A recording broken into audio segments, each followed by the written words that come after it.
جس شخص نے قربانی کرنی ہے وہ یکم ذی الحج سے لے کے 10 ذی الحج تک اپنے ناخن نہ تراشے، اپنے بال نہ کٹوائے، اس کے حوالے سے کیا حکم ہے؟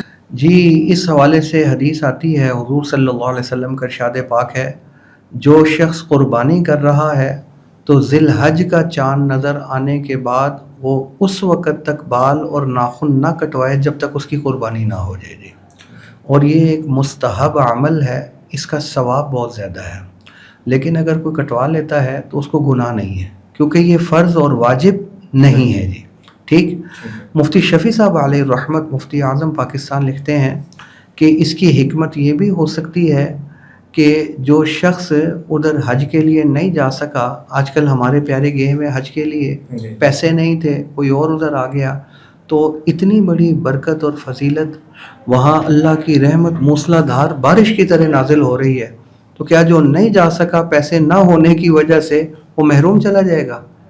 تو وہ محروم نہیں، اس کے لیے کہا تو اپنی مشابہت اختیار کر لے حاجیوں کے ساتھ جی۔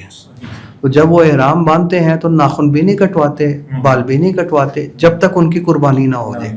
تو بھی بال اور ناخن نہ کٹوا جب تک تیری قربانی نہ ہو جائے۔